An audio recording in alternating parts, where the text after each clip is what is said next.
오늘은 부활 제5주일입니다. 농부이신 하느님께서는 우리를 참된 포도나무의 가지로 그리스도와 한 몸이 되게 하셨습니다. 우리가 성실한 마음으로 서로 사랑하면서 새로운 인류의 맞이가 되어 성덕과 평화의 열매를 맺을 수 있도록 성령의 은혜를 청합시다. 모두 일어서십시오. 입당성가는 독창자가 부르겠습니다.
성부와 성자와 성령의 이름으로 아멘.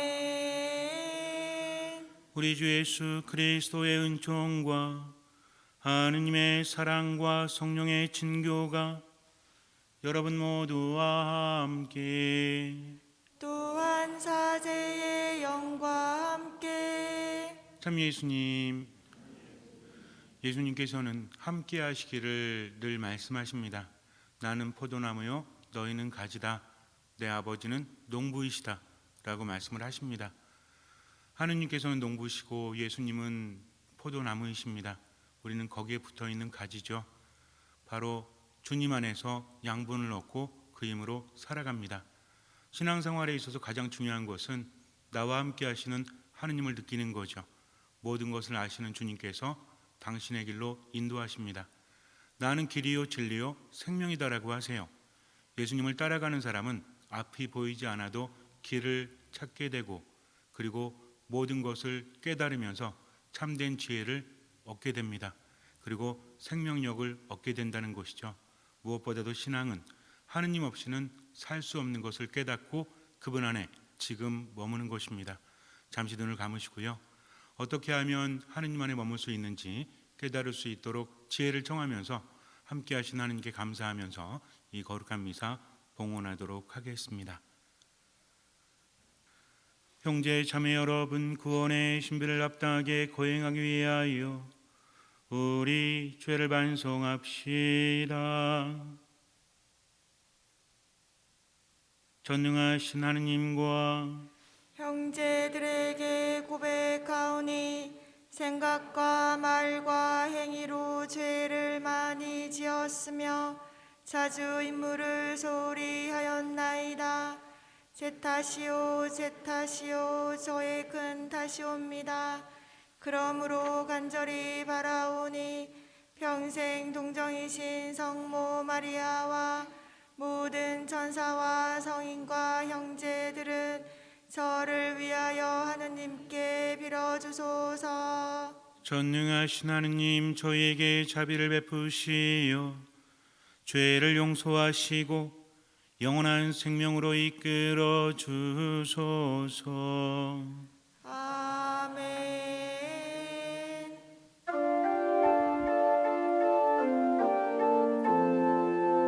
주님, 자비를 베푸소서.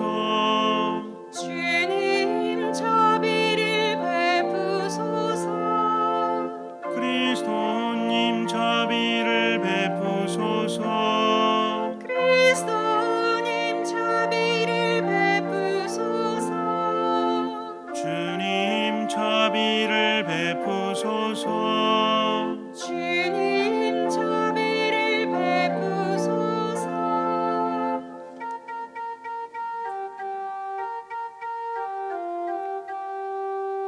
하늘 높은 데서는 하느님께 영광, 땅에서는 주님께서 사랑하시는 사람들에게 평화. 주 하느님, 하늘의 임금님, 전능하신 아버지 하느님, 주님을 기리나이다, 찬미하나이다.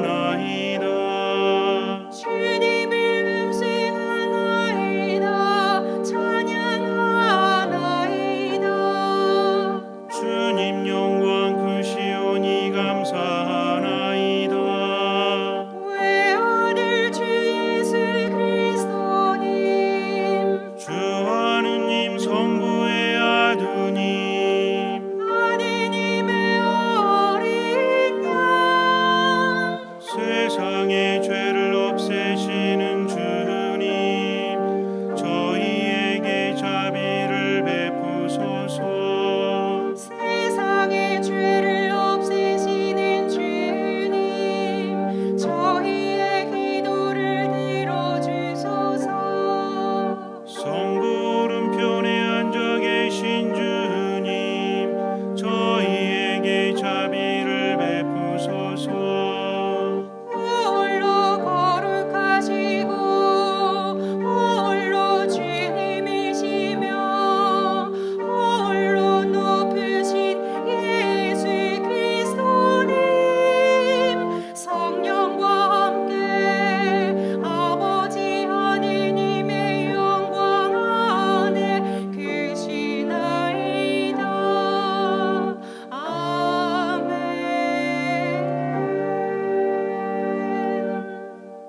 기도합시다. 전능하시고 영원하신 하느님, 언제나 저희 안에 파스카 성사를 이루시어 거룩한 세례로 새로 난 저희가 하느님의 도우심과 보호로 이 세상에서 믿음의 열매를 맺고 마침내 영원한 생명의 기쁨을 얻게 하소서. 성부와 성령과 함께 천주로서 영원히 살아계시며 다스리시는 성자 우리 주 예수 그리스도를 통하여 비나이다. 아멘. 말씀 전례가 시작됩니다. 사도행전의 말씀입니다. 그 무렵 사울은 예루살렘에 이르러 제자들과 올리려고 하였지만 모두 그를 두려워하였다. 그가 제자라는 것을 믿을 수가 없었던 것이다. 그러나 바르나바는 사울을 받아들여 사도들에게 데려가서 어떻게 그가 길에서 주님을 뵙게 되었고 주님께서 그에게 말씀하셨는지, 또 어떻게 그가 다마스쿠스에서 예수님의 이름으로 담대히 설교하였는지 그들에게 이야기해 주었다. 그리하여 사울은 사도들과 함께 예루살렘을 드나들며 주님의 이름으로 담대히 설교하였다. 그리고 그리스계 유다인들과 이야기도 하고 토론도 하였다. 그러나 그들은 사울을 없애버리려고 벼르고 있었다. 형제들은 그것을 알고 그를 카이사랴로 데리고 데려가 다시 타르수스로 보냈다. 이제 교회는 유다와 갈릴레아와 사마리아 온 지방에서 평화를 누리며 굳건히 세워지고 주님을 경외하며 살아가면서 성령의 격려를 받아 그 수가 늘어났다. 주님의 말씀입니다. 하느님 감사합니다. 주님, 저는 큰 모임에서 당신을 찬양하나이다.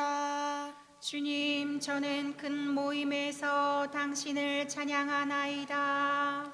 주님을 경외하는 이들 앞에서 나의 서원 채우리라.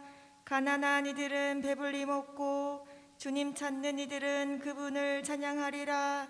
너희 마음 길이 설리라. 주님, 저는 큰 모임에서 당신을 찬양하나이다.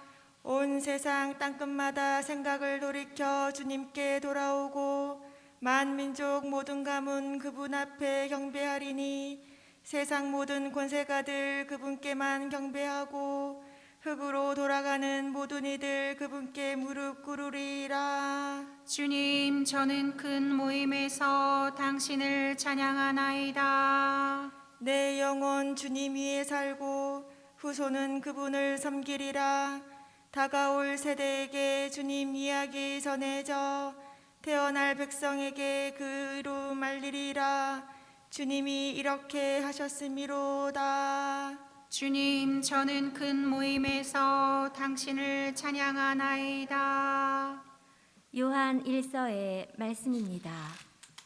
자녀 여러분, 말과 혀로 사랑하지 말고 행동으로 진리 안에서 사랑합시다. 이로써 우리가 진리에 속해 있음을 알게 되고 또 그분 앞에서 마음을 편히 가질 수 있을 것입니다. 마음이 우리를 단죄하더라도 그렇습니다. 하느님께서는 우리의 마음보다 크시고 또 모든 것을 아시기 때문입니다. 사랑하는 여러분, 마음이 우리를 단죄하지 않으면 우리는 하느님 앞에서 확신을 가지게 됩니다. 그리고 우리가 청하는 것은 다 그분에게서 받게 됩니다. 우리가 그분의 계명을 지키고 그분 마음에 드는 것을 하기 때문입니다. 그분의 계명은 이렇습니다. 그분께서 우리에게 명령하신 대로 그분의 아드님이신 예수 그리스도의 이름을 믿고 서로 사랑하라는 것입니다. 그분의 계명을 지키는 사람은 그분 안에 머무르고 그분께서도 그 사람 안에 머무르십니다. 그리고 그분께서 우리 안에 머무르신다는 것을 우리는 바로 그분께서 우리에게 주신 성령으로 알고 있습니다. 주님의 말씀입니다. 하느님 감사합니다.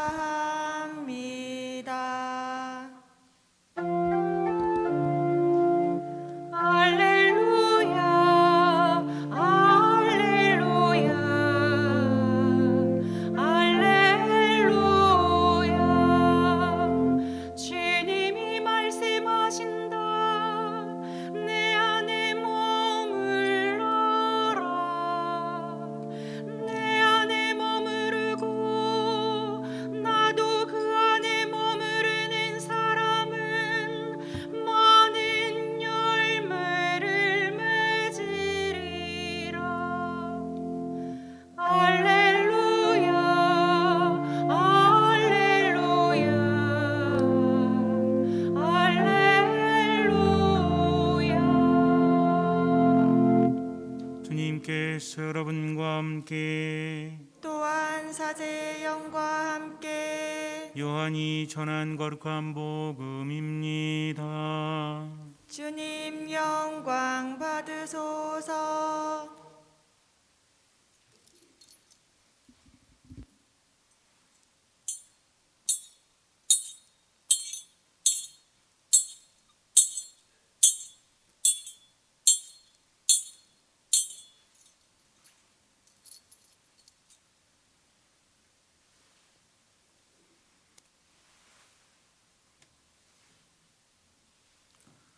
그때 예수님께서 제자들에게 말씀하셨다. 나는 참 포도나무요 나의 아버지는 농부이시다. 나에게 붙어 있으면서 열매를 맺지 않는 가지는 아버지께서 다 쳐내시고 열매를 맺는 가지는 모두 깨끗이 손질하시어 더 많은 열매를 맺게 하신다. 너희는 내가 너희에게 한 말로 이미 깨끗하게 되었다. 내 안에 머물러라. 나도 너희 안에 머무르겠다. 가지가 포도나무에 붙어 있지 않으면 스스로 열매를 맺을 수 없는 것처럼 너희도 내 안에 머무르지 않으면 열매를 맺지 못한다. 나는 포도나무요 너희는 가지다. 내 안에 머무르고 나도 그 안에 머무르는 사람은 많은 열매를 맺는다. 너희는 나 없이 아무것도 하지 못한다. 내 안에 머무르지 않으면 잘린 가지처럼 밖에 던져져 말라버린다. 그러면 사람들이 그런 가지들을 모아 불에 던져 태워버린다. 너희가 내 안에 머무르고 내 말이 너희 안에 머무르면 너희가 원하는 것은 무엇이든지 청하여라. 너희에게 그대로 이루어질 것이다. 너희가 많은 열매를 맺고 내 제자가 되면 그것으로 내 아버지께서 영광스럽게 되실 것이다. 주님의 말씀입니다. 그리스도님 찬미합니다.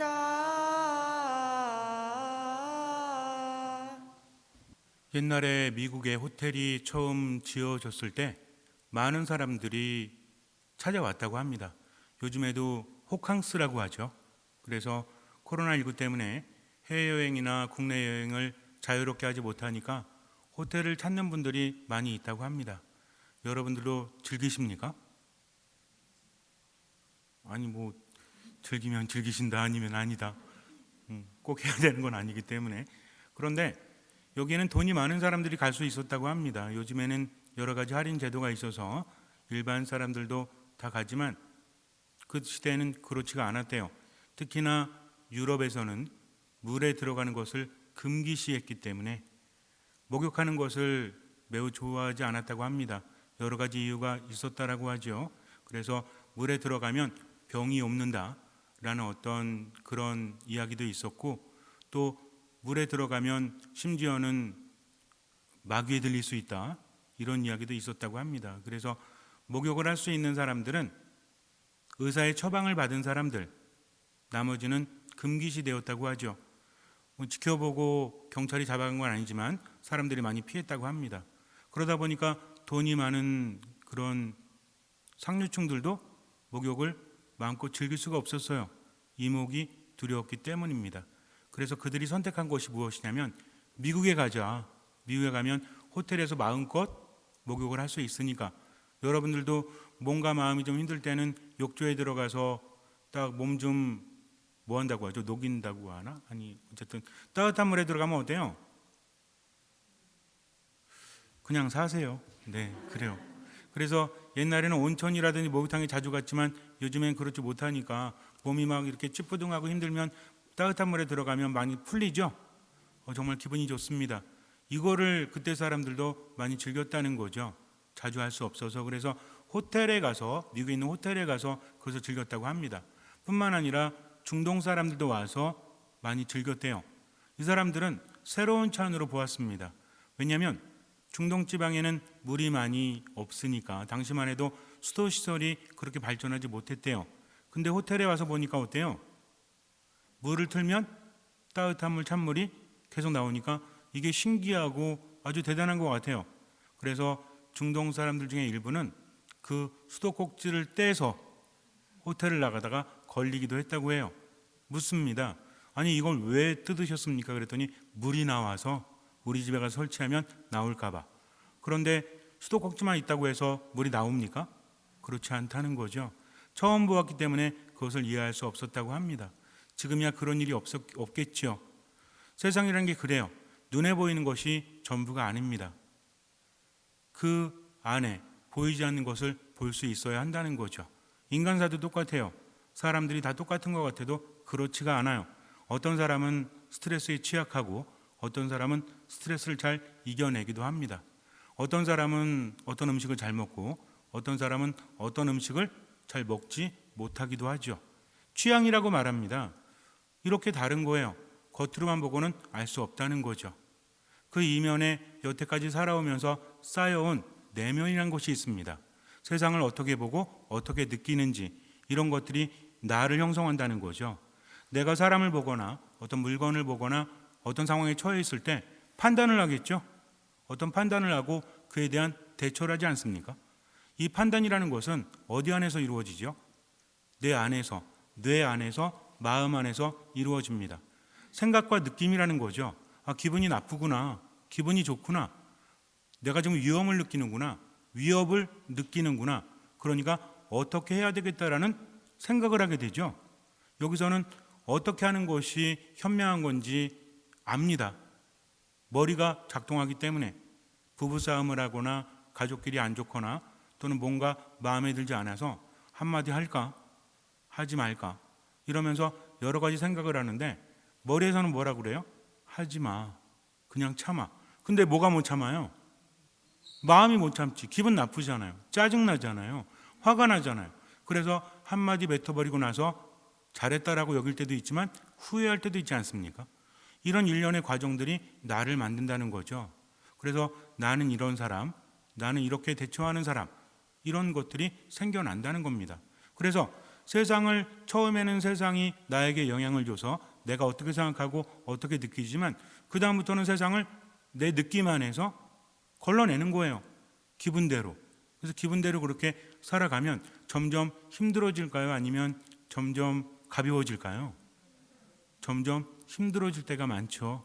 가벼울 수도 있겠지만 순간의 판단과 흐름은 다르기 때문입니다. 그래서 중요한 것은 어떻게 하면 된다? 참자. 근데 이게 돼요? 아까도 말씀드렸지만 머리로 생각하는 것과 가슴이 다르다고 했습니다. 중요한 건 뭐냐면 세상을 어떻게 받아들이느냐, 내가 어떻게 형성되어지느냐, 나에 따라서 세상이 다를 수 있다는 거죠. 우리는 이것을 경험합니다. 기분이 좋을 때는 안 좋은 것도 참아낼 수 있죠. 근데 기분이 나쁠 때는 그런 것들을 견디지 못합니다. 분명히 후회할 거 알면서도, 잘못됐다는 것을 알면서도 또 다른 내가 내 안에 있어서 판단을 잘못하고 행동하게 된다는 거죠. 이것이 끊임없이 이어지고 인생을 살아갈수록 좋은 느낌보다는 안 좋은 느낌이 더 많아요. 그래서 나이가 들수록 지혜로운 사람이 되어야 되는데 나이가 들수록 어떤 느낌을 가집니까? 다른 사람들이 보는 거 말고요. 내가 어떻게 느껴요? 나이가 들수록 마음이 넓어집니까? 좁아집니까?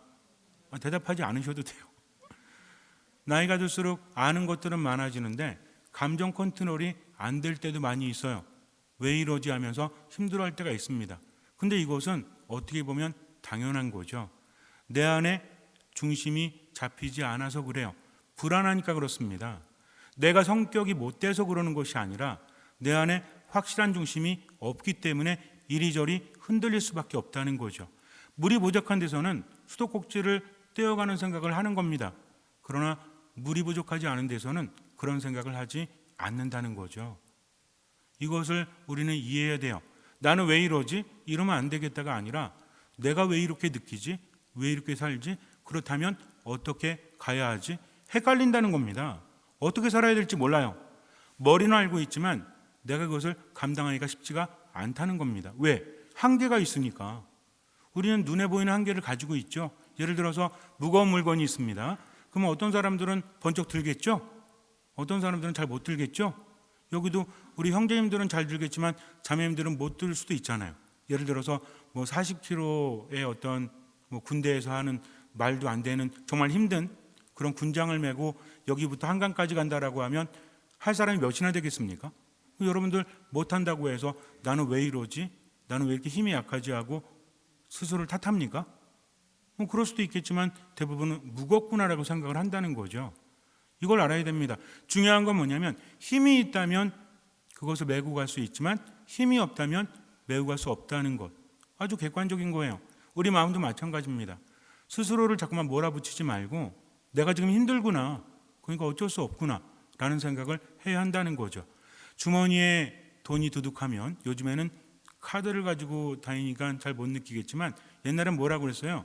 주머니에 돈이 두둑하면 배고프지도 않다. 근데 주머니에 돈이 없으면 유난히 더 배고프다라는 말을 하기도 하죠. 인간은 이런 존재라는 것입니다. 나를 안다는 거 중요해요. 내가 돈도 없는데 그냥 스스로 괜찮아 난 돈 많아 그러고 음식점 가서 마구 먹었어요. 그리고 돈 못 내. 그럼 어떻게 되는 거예요? 망신당하는 거죠. 난처해지는 겁니다. 일단 알아야 돼요. 내가 얼마를 가지고 있는지를.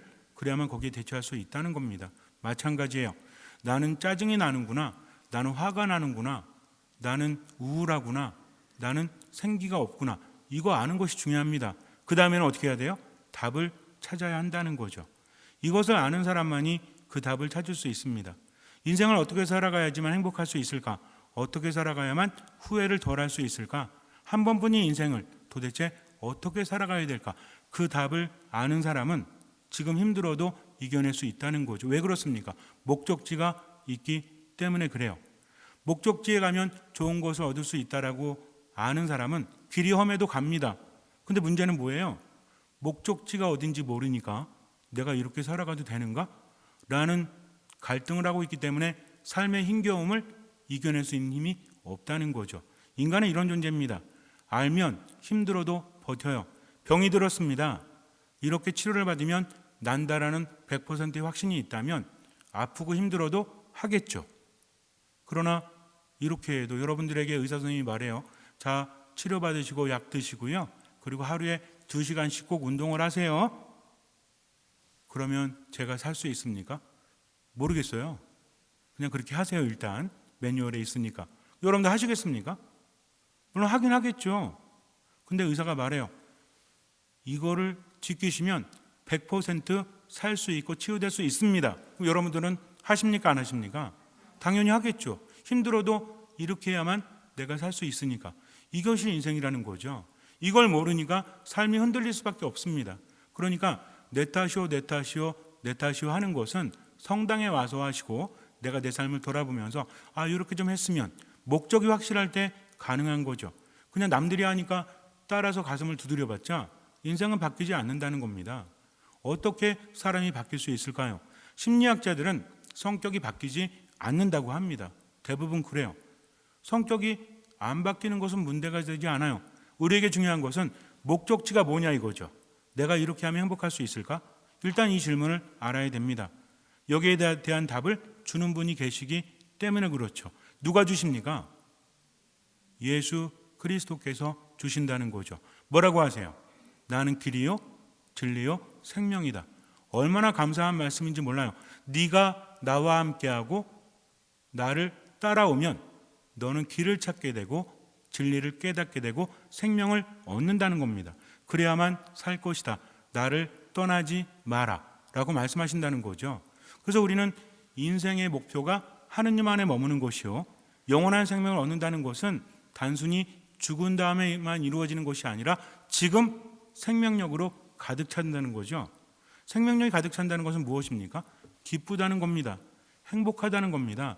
평화롭다는 거죠. 이것이 인생의 최고의 가치 아니에요? 여러분들 왜 돈을 버시죠? 기쁘지 않기 위해서? 기쁘기 위해서 법니다. 행복하지 않기 위해서? 행복하기 위해서 번다는 거죠. 평화롭지 않기 위해서?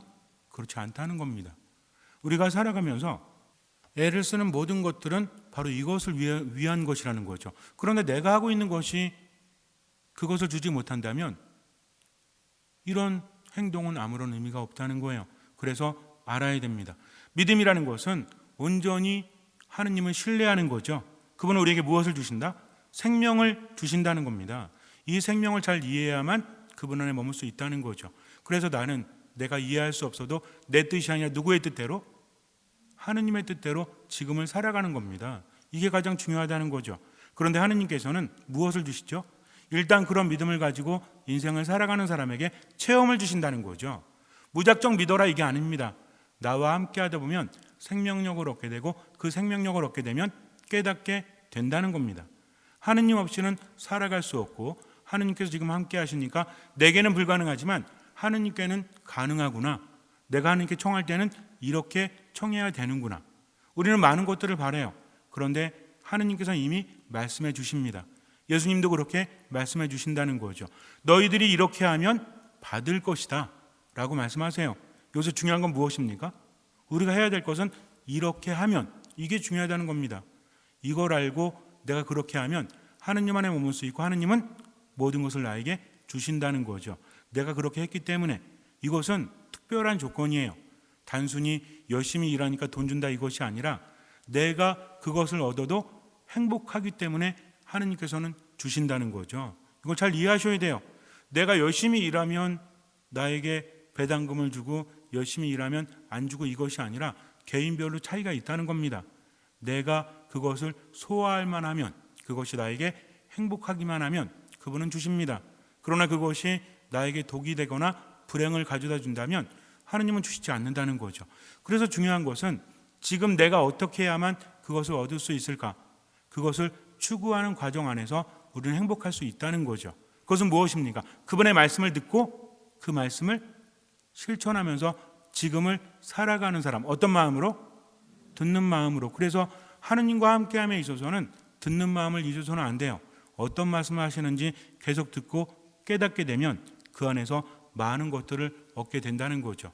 근데 듣는 마음 없이 그냥 주십시오 주십시오 아무리 말해도 하느님께로부터 받을 수가 없어요. 이미 조건을 말씀해 주셨다는 겁니다. 9일 기도 아무리 열심히 해도 이것이 빠진다면 의미가 없어요. 중요한 것은 그분께서 말씀하신 조건을 알아야 되는데 그 조건은 무엇일까요? 우리는 분명히 알고 있습니다. 주님께서 우리에게 주신 계명이 뭔지를 알고 있죠? 그게 뭐예요? 예수님께서 우리에게 주신 계명 무엇입니까? 십계명. 물론 십계명일 수도 있죠. 율법일 수도 있습니다. 이것을 요약해서 너희는 어떻게 해라? 서로 사랑해라. 이렇게 말씀하셨습니다. 모르는 분 아무도 없을 거예요. 하지만 정말 알고 있을까요? 왜 사랑해야 되는지를 안다면 이렇게 말하지 않습니다.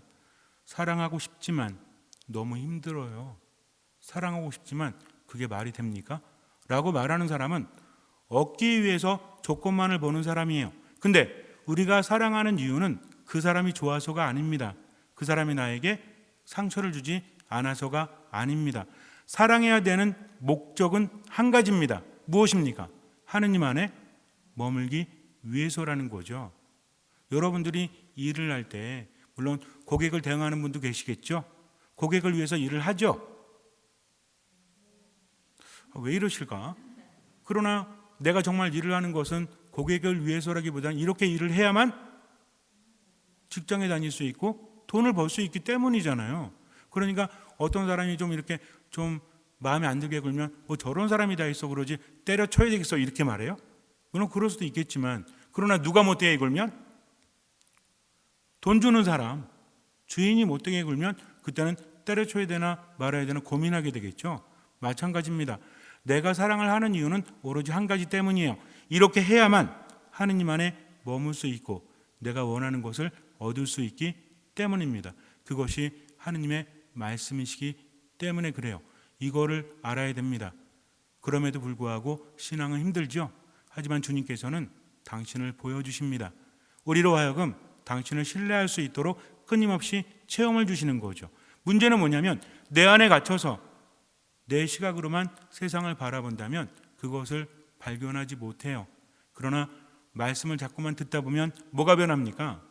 내 마음이 변하고 생각이 변하니까 세상을 바라보는 눈이 달라집니다. 옛날에는 나라는 어둠 속에서 세상을 보았죠. 내 슬픔, 내 분노, 내 미움을 통해서 세상을 봤죠. 지금도 그래요. 그러나 이제는 빛이 세상에 오시니까 빛이 비춰지니까 어때요? 안 보일 때는 자기 마음대로 생각을 합니다. 그러나 비춰지니까 어때요? 우리 그런 때 있잖아요. 약간 어두워가지고 점점 가까워진 저게 뭐지? 저게 뭐지 하면서 옆 사람들이랑 대화하죠. 저거 바위일 거야. 아니 저거 동물일 거야. 저거 뭐일 거야. 이렇게 대화를 합니다. 제가 고등학교 때 걸어서 학교 다녔는데 밤에 이제 한 11시 반쯤에 11시 40분쯤에 끝나잖아요. 그러면 이제 집에 가야 되잖아요. 집에 가는데 저는 걸어 다녔습니다.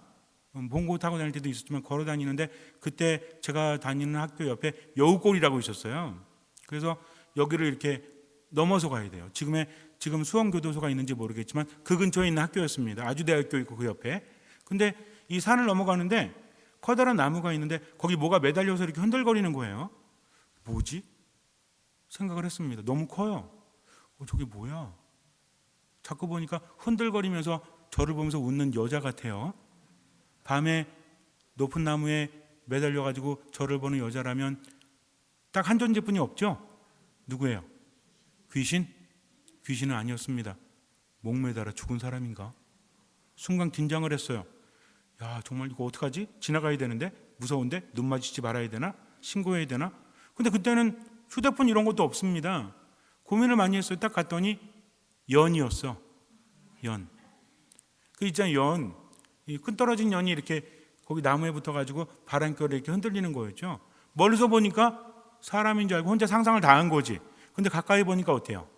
가까이니까 어둠이 있긴 하지만 그래도 시야를 분별할 수 있는 뭐가 있었습니까? 빛이 있었다는 거죠. 그때 보니까 어때? 아, 이게 연이었구나. 여태까지 생각했던 모든 것들이 의미가 없다는 겁니다. 우리도 마찬가지예요. 보지 못하니까 어둠 속에 머물러 있으니까 맨날 슬픔에 잠겨 있고 분노에 잠겨 있고 짜증에 잠겨 있고 그렇게 보는 거죠. 근데 빛이 왔어. 눈을 뜨지 않아요. 여전히 그렇게 여기면서 세상을 살아갑니다. 그러나 제대로 본다면 무엇인지 알 수 있다는 거죠. 이 빛을 주시는 분이 하느님이십니다. 가까이 간다면 빛이 세상에 왔잖아요. 하느님이 인간이 되셨잖아요. 그분은 무엇으로? 말씀으로 우리의 눈을 뜨게 하십니다. 그러니까 맨날 뭐라고 하세요? 들을 귀가 있는 사람은 알아들어라. 이거를 바꿔서 말하면 무엇입니까? 눈을 떠서 세상을 제대로 보라는 거죠. 그래서 이제는 깨달아라. 그리고 어떻게 해라? 내 안에 머물러라. 이제부터는 하느님이 달라 보입니다. 예전에는 사랑하신다면서 왜 이렇게 안 주셨어? 라고 말할지 모르겠지만 이제는 온전히 맡기는 것이 무엇인지를 알게 돼요. 영국의 템즈강 주변에서 어떤 노인이 국어를 하고 있었습니다. 낡은 바이올린을 켜면서 국어를 해요. 연주를 제대로 하지 못하니까 사람들은 관심을 갖지 않습니다. 앞에 모자를 두어뒀지만 누구도 적선을 하지 않았어요. 그런데 한 사람이 옆에 지나가면서 이렇게 말합니다. 나는 돈이 없어. 그러나 그 바이올린을 내게 한번 줘보시오. 내가 한번 연주해 보겠습니다. 라고 말합니다. 노인은 힘이 빠져서 아무것도 할 수 없는데 그래도 바이올린 한번 줘봤어요. 그랬더니 이 사람이 조율을 마치더니 연주를 하기 시작을 합니다. 사람들이 다 쳐다봤어요. 처음에는 존재감도 없었지만 바이올린을 켜고 있지만 그냥 듣기 싫은 소리였지만 아름다운 선율이 템즈강 주변으로 울려 퍼지기 시작을 합니다. 모여들었어요. 사람들은 박수를 칩니다. 모자에는 돈이 쌓여갑니다. 그때 한 사람이 외쳤어요. 저 사람은 파가닌이다 라고 외쳤습니다. 연주회차 왔다가 산책을 하다가 노인을 만났죠. 낡은 바이올린이 파가니니의 손에 쥐어지니까 어떻게 됐습니까? 파가니니가 누군지 모르시는 분도 계시겠지만 몰라도 돼요. 중요한 거 아니니까. 이 사람은 당대 최고의 연주자였습니다. 연주를 너무 잘하니까 이런 일화도 있잖아요.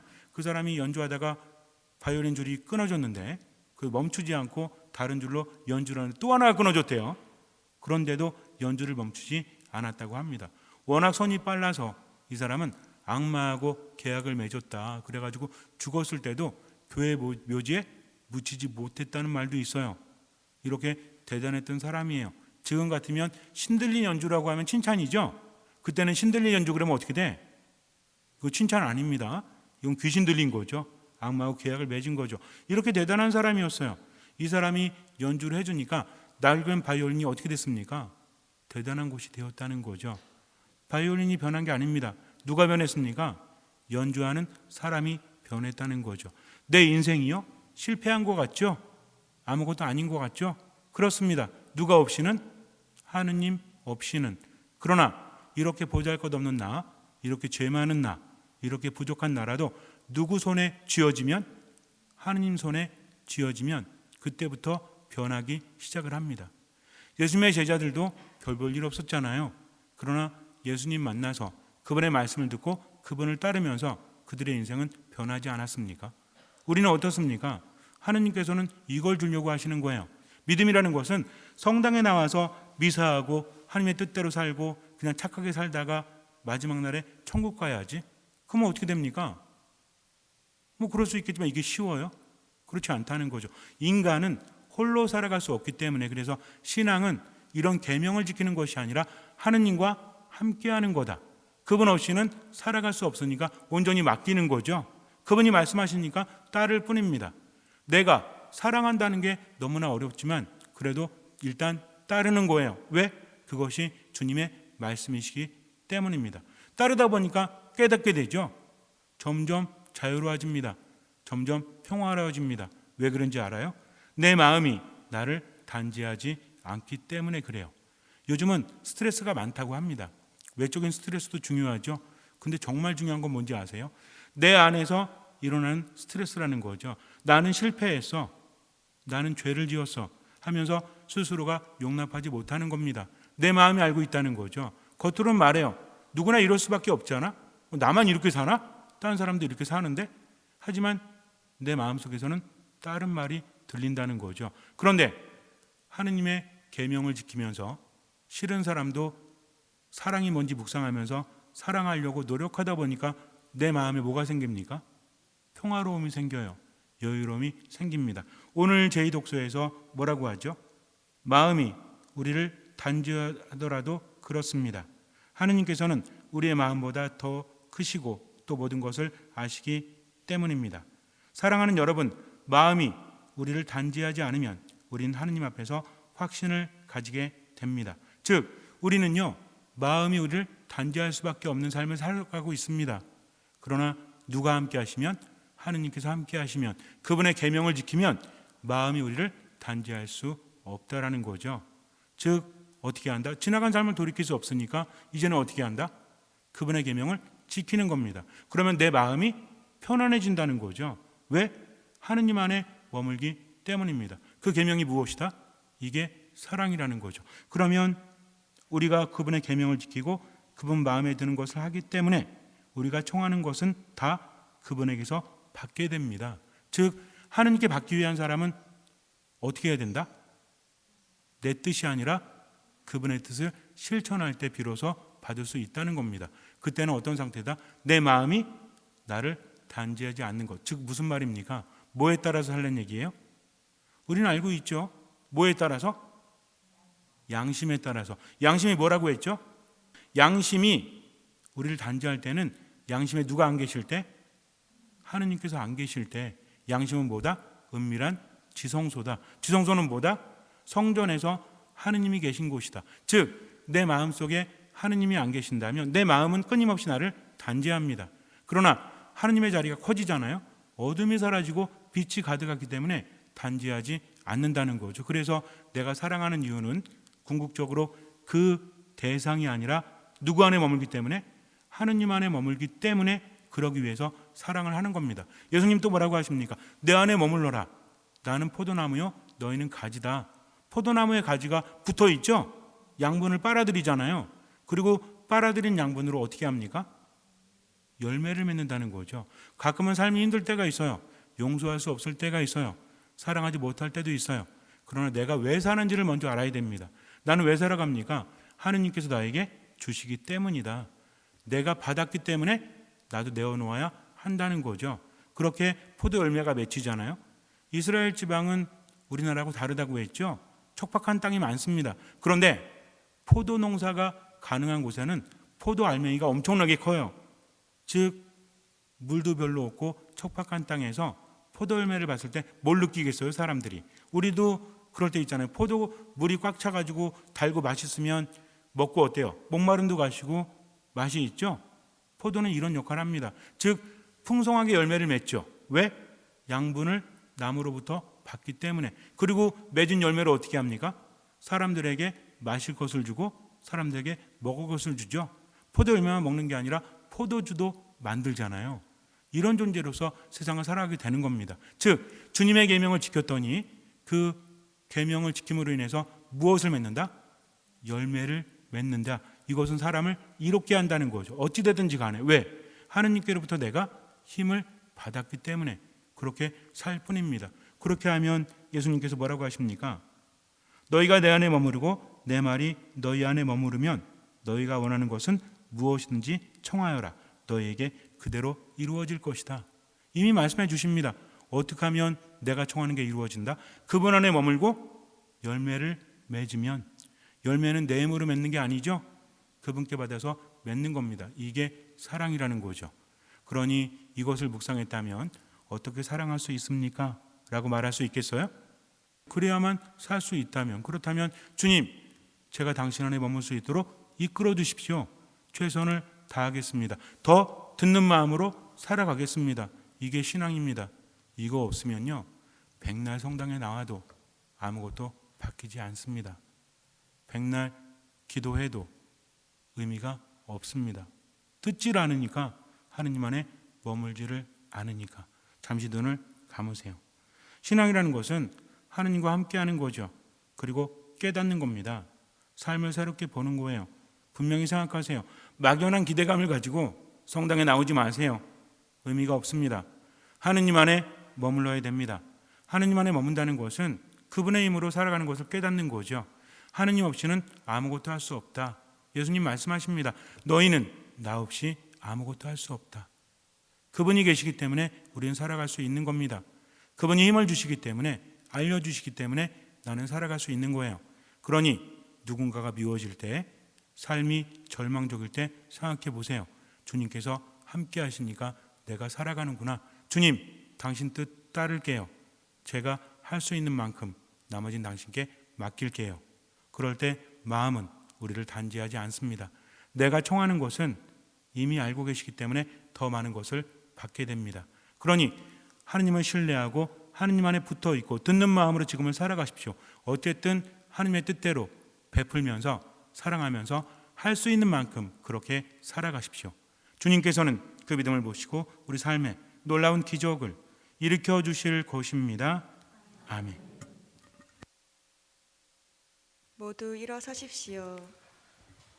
전능하신 천주 성부, 천지의 창조주를 저는 믿나이다. 그 외아들 우리 주 예수 그리스도님, 성령으로 인하여 동정 마리아께 잉태되어 나시고 본시오 빌라도 통치 아래서 고난을 받으시고 십자가에 못 박혀 돌아가시고 묻히셨으며 저승에 가시어 사흘 날에 죽은 이들 가운데에서 부활하시고 하늘에 올라 전능하신 천주 성부 오른편에 앉으시며 그리로부터 산 이와 죽은 이를 심판하러 오시리라 믿나이다. 성령을 믿으며 거룩하고 보편된 교회와 모든 성인의 통공을 믿으며 죄의 용서와 육신의 부활을 믿으며 영원한 삶을 믿나이다. 아멘. 형제 자매 여러분, 우리를 주님 부활의 영광에 참여하게 하신 하느님 아버지께 간절히 기도합시다. 교회를 위하여 기도합시다. 사랑이신 주님, 주님의 영광을 드러내는 교회를 이끌어 주시어 언제나 주님 안에 머물고 사랑의 계명을 실천하며 세상 사람들에게 주님을 보여주게 하소서. 주님 저희의 기도를 들어주소서. 정부와 금융 책임자들을 위하여 기도합시다.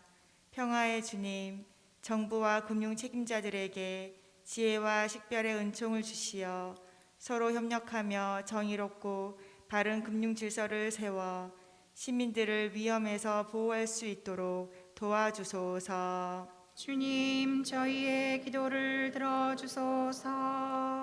생명주의를 맞아 생명수호를 위하여 기도합시다. 생명이신 주님, 생명문화 건설을 위하여 애쓰는 이들에게 몸과 마음의 건강을 주시어 지치지 않게 하시고 우리가 모두 생명을 존중하고 보호하는 생명의 지킴이가 되게 하소서. 주님 저희의 기도를 들어주소서. 교구 공동체를 위하여 기도합시다. 보호자이신 주님, 저희 교구 공동체를 굽어 살피시어 저희가 노동의 가치를 소중히 여기며 주님을 섬기고 세상을 돌보는 일에 온 힘을 다하게 하소서. 주님 저희의 기도를 들어주소서. 생명의 소중함을 깨우시는 주님, 언제나 주님을 사랑하며 따르는 주님 자녀들의 기도를 기꺼이 들어주소서. 우리 주 그리스도를 통하여 비나이다. 아멘. 모두 앉으십시오.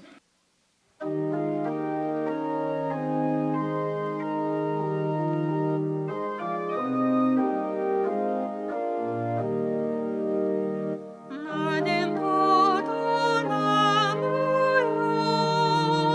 너희는 가지로다. 가지가 나무에 붙어있지 않으면 작은 열매도 맺을 수 없듯이 너희도 내 안에 머무르지 않으면 그러하리라. 나는 포도나무요 너희는 가지로다. 너희가 내 안에 생활하고 있으면 만족스럽게 출수할 것이나 너희가 내 곁을 떠나가면 모든 게 불가하리라. 나는 포도나무요 너희는 가지로다. 사람이 내 안에 머무르지 않으면 가지들처럼 버려져 마르고 다르니 그것을 불 속에 던지고 사르리로다.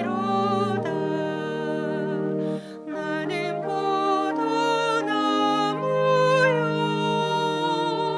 너희는 가지로다.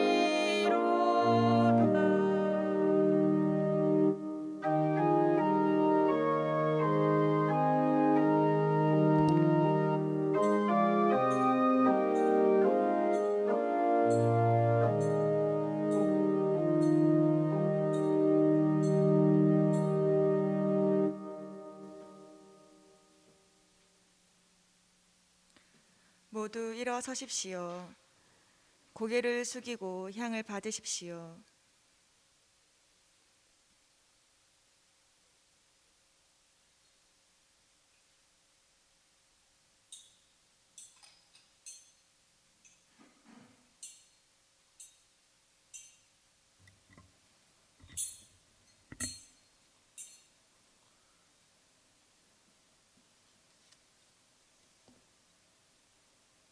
형제 자매 여러분, 우리가 바치는 이 제사를 전능하신 하나님 아버지께서 기꺼이 받아주시도록 기도합시다. 사제의 손으로 바치는 이 제사가 주님의 이름에는 찬미와 영광이 되고 저희와 온 교회는 도움이 되게 하소서. 하느님이 거룩한 그 안의 제사로 한 분이시며 지극히 높으신 하느님과 저희를 하나 되게 하셨으니 저희가 거룩한 진리를 깨닫고 삶으로 실천하게 하소서.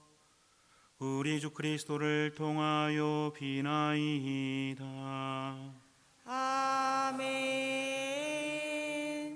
주님께서 여러분과 함께 또한 사제의 영과 함께 마음을 드높이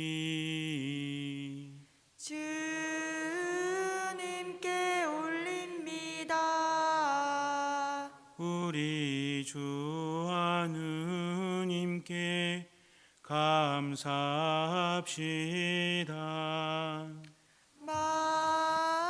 마땅하고 옳은 일입니다. 주님 언제나 주님을 찬송함이 마땅하오나 특히 그리스도께서 저희를 위하여 파스카 제물이 되신 이때에 더욱 성대하게 찬미함은 참으로 마땅하고 옳은 일이며 저희 도리요 구원의 길이옵니다.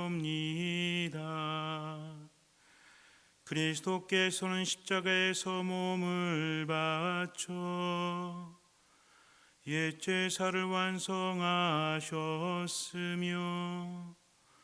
저희 구원을 위하여 자신을 아버지께 맡기시어 사제요 제대이며 어린 양이 되셨나이다.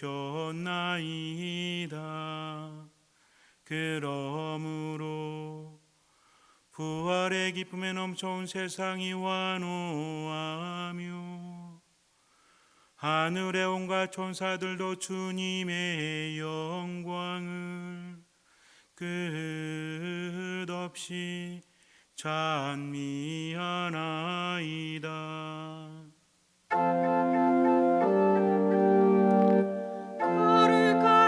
거룩하시도다 거룩하시도다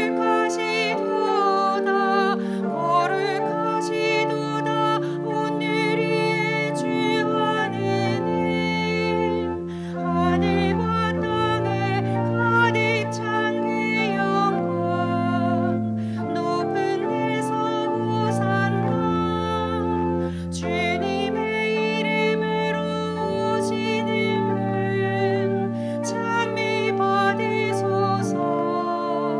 높은 데서 호산나.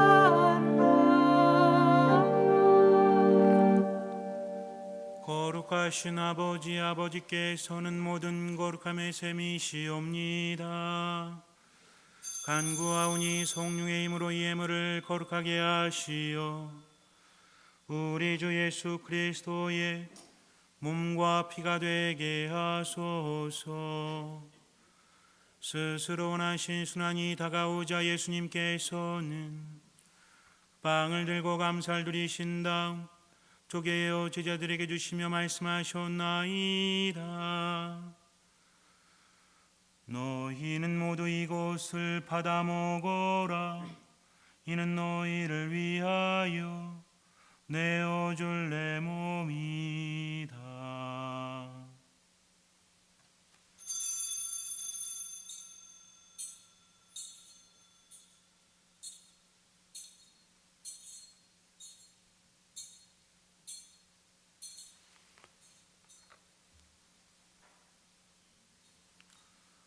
저녁을 잡수시고 같은 모양으로 잔을 들어 다시 감사를 드리신 다음 제자들에게 주시며 말씀하셨나이다. 너희는 모두 이것을 받아 마셔라. 이는 새롭고 영원한 계약을 맺는 내 피의 잔이니 죄를 사하여 주려고 너희와 많은 이를 위하여 흘릴 피다. 너희는 나를 기억하여 이를 행하여라.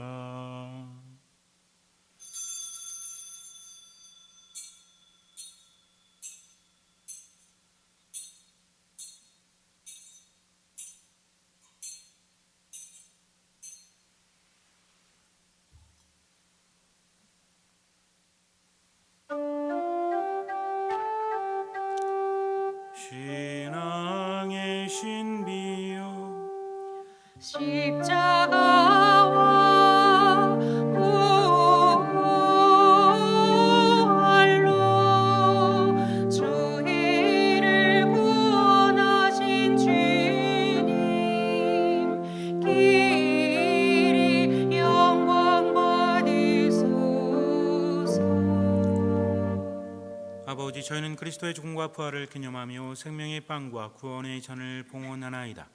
또한 저희가 아버지 앞에 나와 봉사하게 하시니 감사하나이다. 간절히 청하오니 저희가 그리스도의 몸과 피를 받아 모시어 성령으로 모두 한 몸을 이루게 하소서. 주님, 온 세상에 널리 퍼져 있는 교회를 장악하시어 교황 프란스코와 저희 주교 마티아와 리노와 요한과 모든 성직자와 더불어 사랑의 교회를 이루게 하소서. 부활의 희망 속에 고이 잠든 교우들과 세상을 떠난 다른 이들도 모두 생각하시어 그들이 주님의 빛난 얼굴을 배우게 하소서.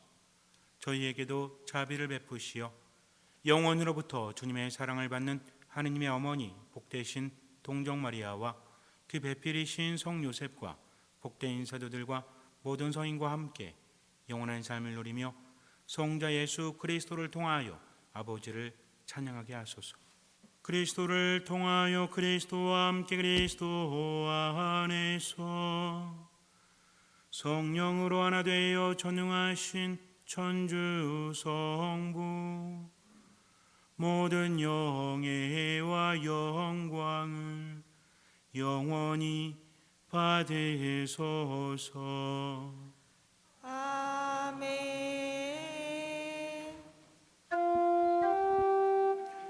하느님의 자녀 되어 구세주의 분부대로 삼가하래오니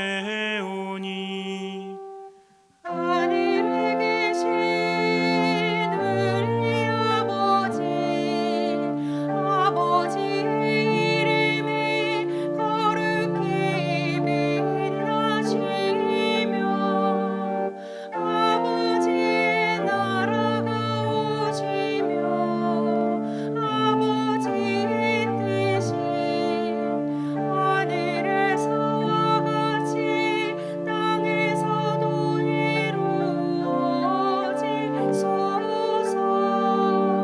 오늘 저희에게 일용할 양식을 주시고 저희에게 잘못한 일을 저희가 용서하오니 저희 죄를 용서하시고 저희를 유혹에 빠지지 않게 하시고 악에서 구하소서.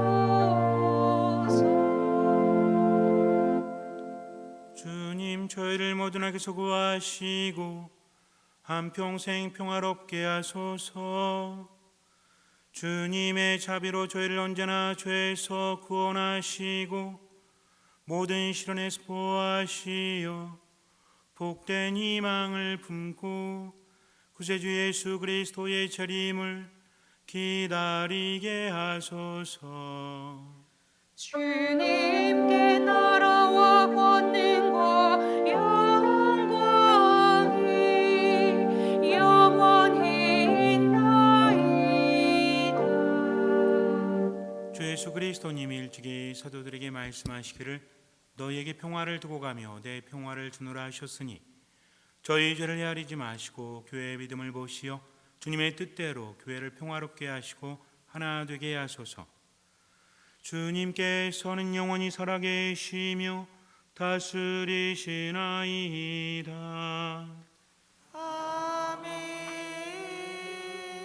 주님의 평화가 항상 여러분과 함께 또한 사제의 영과 함께 평화 인사를 나눕시다. 평화를 빕니다.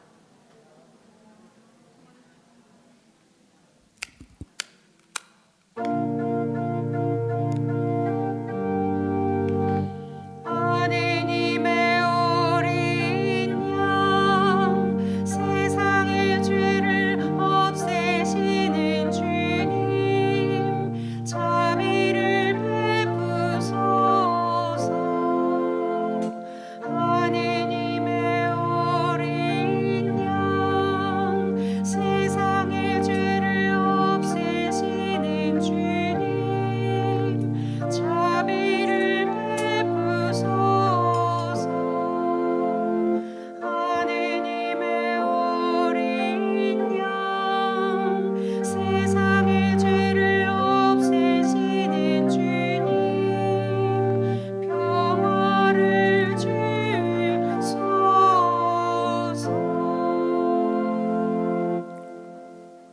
보라, 하느님의 어린 양 세상의 죄를 없애시는 분이시니 이 성찬에 초대받은 이는 복되도다. 주님 제안에 주님을 모시기에 합당치 않사오나 한 말씀만 하소서. 제 영혼이 곧 나으리다.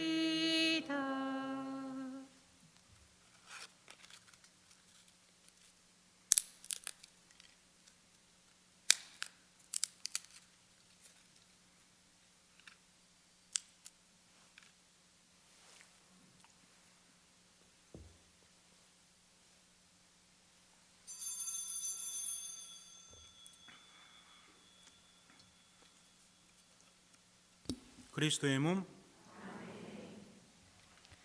거룩한 성체를 받아 모시는 시간입니다.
기도합시다.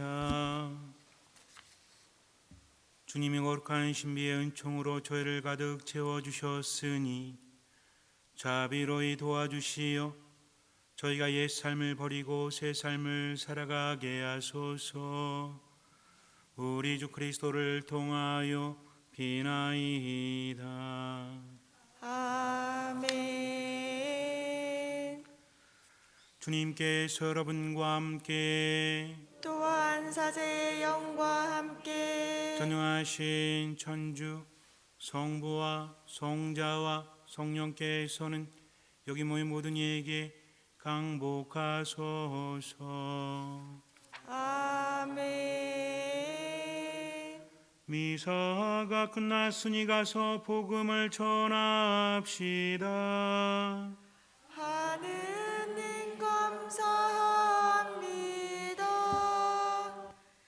거룩한 미사 성제에서 받은 하느님 은혜에 감사드리며 파견 성가는 독창자가 부르겠습니다.